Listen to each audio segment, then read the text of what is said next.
ہم حضرت عمر کی بات کرتے ہیں نا رضی اللہ عنہ، یہ وہ عمر ہے جن کو اونٹ چرانے نہیں آتے تھے، اونٹ بھول جاتے تو ابا مارا کرتے تھے، لیکن اللہ اکبر جب آئے نا یہ مصطفیٰ کی غلامی میں صلی اللہ علیہ وسلم تو دیکھو کیسے کیسے کارنامے انہوں نے سر انجام دیے ہیں۔ یہ وہ عمر ہیں کہ اگر مدینے کی زمین پہ کوڑا مار دے تو مدینے کا زلزلہ تھم جائے، اگر آگ کو اشارہ کر دے تو وہ نہ آگے نہ بڑھ سکے، اگر دریائے نیل کو حکم دے دے تو وہ جاری ہو جائے، جس کا پیغام ہوائیں پہنچاتی ہیں، یہ وہ عمر ہے۔ کہہ دو تو راز حیات کہہ دوں، حقیقت کائنات کہہ دوں، وہ بات کہہ دوں جو پتھروں کے دلوں کو بھی پاش پاش کر دے، حقیقت آشکار کر دے، صداقت بے حیاب کر دے، ہر ذرہ یہ کہہ رہا ہے کہ آ اور مجھے آفتاب کر دے۔ اور عمر کی بات کرتے ہو، اس کا تقوی اور پرہیزگاری کبھی افسوس کہ ہم نے پڑھا نہیں ہے۔ حضرت عمر رضی اللہ عنہ اپنی حکومت کا کچھ کام کر رہے تھے، حضرت علی رضی اللہ تعالی عنہ آئے اور آ کر بیٹھ گئے، کہا کہ امیر المومنین مشورہ کرنا ہے۔ کہ کیسا مشورہ؟ کہ جی ذاتی مشورہ کرنا ہے۔ تو آپ کے پاس جو چراغ جل رہا تھا نا، آپ نے اس چراغ کو بجھایا، اور اس کے پاس میں ایک دوسرا چراغ رکھا ہوا تھا، آپ نے اس چراغ کو جلایا۔ حضرت علی رضی اللہ عنہ اس منظر کو بڑے غور سے دیکھ رہے تھے، مشورہ بھول گئے، پوچھنے لگے امیر المومنین آپ نے یہ کیا کیا؟ چراغ تو یہ بھی جل رہا تھا، لیکن آپ نے اس چراغ کو بجھایا، اور یہ جو اس کے پاس میں رکھا ہے آپ نے اس چراغ کو کیوں جلایا؟ تو کہا کہ علی چھوڑ، یہ میرا اور میرے رب کا مسئلہ ہے۔ تو حضرت علی رضی اللہ عنہ نہ مانے، اصرار کیا، تو کہنے لگے علی سن، جب تو آیا تھا تو اور میں حکومت کا کام کر رہا تھا، اور یہ وہ چراغ جل رہا تھا، اس چراغ میں حکومت کے پیسوں کا تیل تھا، اس لیے تجھے مشورہ ذاتی کرنا تھا تو میں نے اس چراغ کو بجھایا جس میں حکومت کے پیسوں کا تیل تھا، اور اس چراغ کو جلایا جس میں میرے پیسوں کا تیل تھا۔ ہم تو بس آج نام کے مسلمان بن کے رہ گئے، صرف نام کے مسلمان بن کے رہ گئے۔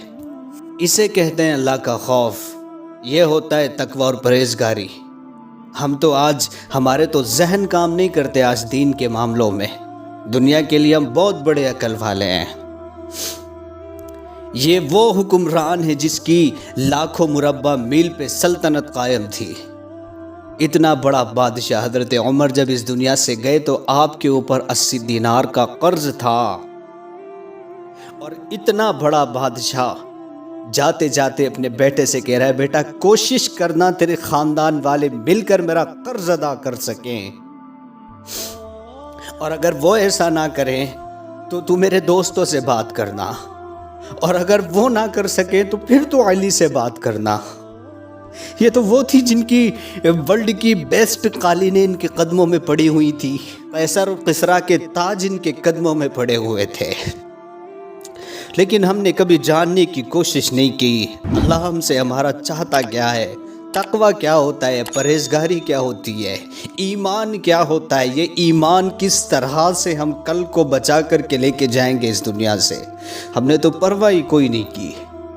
حضور کے ایک صحابی تھے حضرت حذیفہ رضی اللہ عنہ، حضور السلام ان سے نا راز کی بات کیا کرتے، کافی راز تھے ان کے حضور کے پاس، کیونکہ ہر انسان کا تو ہاضمہ درست نہیں ہوتا نا، ہر کسی سے تو راز کی بات نہیں نہ کی جاتی نا۔ آپ علیہ السلام نے کچھ منافقوں کے نام لکھوائے، ایک لسٹ بنائی، اور وہ لسٹ حضرت حذیفہ رضی اللہ عنہ کے پاس تھی۔ ایک مرتبہ حضرت عمر رضی اللہ عنہ مسجد نبوی کے باہر نکلے نماز پڑھا کر، تو آپ کے صحابہ آپ کی تعریف کر رہے تھے، تو آپ تعریف سن کر رو دیے، کہا کہ گھر چلوں بیوی بچوں سے بھی پوچھ لوں کہ میں ان کی نظر میں کیسا ہوں، کیونکہ بہترین انسان تو وہ ہے نا جس کے اخلاق کی اچھائی کی گواہی اس کی بیوی اور اس کے بچے دیتے ہوں۔ گھر گئے، بیوی سے پوچھا، بچوں سے پوچھا، تو بیوی نے کہا عمر تو نے تو میرے حق ہی ضائع کر دیے، تو ایسا مشغول ہو گیا اپنی حکومت میں۔ تو رونے لگے، کہنے لگے تو صبر کر، اگر کل قیامت کے دن اللہ نے عمر پہ رحم کیا تو عمر تیرے لیے بھی اللہ سے سوال کرے گا، لیکن آج درگزر کر دے۔ بیویاں بھی ایمان والی تھی، وہ بھی صحابیہ تھی، کہا کہ عمر ٹھیک ہے۔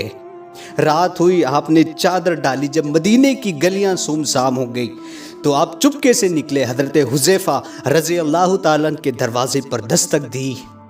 حضرت حذیفہ رضی اللہ عنہ اٹھ کر آئے، دیکھا کہ کون، تو دیکھتے ہیں حضرت عمر امیر المومنین، وقت کا بادشاہ۔ کہا کہ امیر المومنین آپ اس وقت یہاں کیا کر رہے ہیں؟ کہا حذیفہ تم سے بات کرنی ہے۔ انہوں نے کہا آپ اندر آئے، اندر بیٹھے بات کرنے لگے۔ باتیں ہوئی، پھر حضرت حذیفہ رضی اللہ عنہ نے پوچھا کہ آپ بتائیں آپ کا آنا کیسے ہوا؟ تو کہنے لگے کہ حذیفہ تو حضور کا رازدار تھا، حضور تجھ سے راز کی باتیں کیا کرتے تھے، تیرے پیٹ میں حضور کے کئی راز دفن ہیں، میں آج تجھ سے کچھ جاننے آیا ہوں، کچھ پوچھنے آیا ہوں۔ حضرت حذیفہ کہتے ہیں امیر المومنین آپ بات پوچھیں، آپ پہلی آنا نہ بجھائیں، آپ سوال تو کریں۔ تو آپ کی آنکھوں میں آنسو آ گئے۔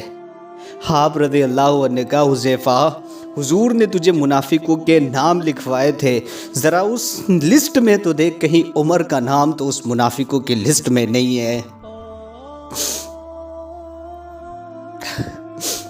حضرت حذیفہ کہتے ہیں رضی اللہ عنہ میں عمر کے اس جملے پہ اتنا رویا کہ میں اپنے باپ کے مرنے پہ اتنا نہ رویا۔ کیا پڑی تھی، فکر آخرت تھی۔ اللہ پاک ان کی فکروں کا حصہ ہمارے دلوں میں بھی پیدا فرما دے۔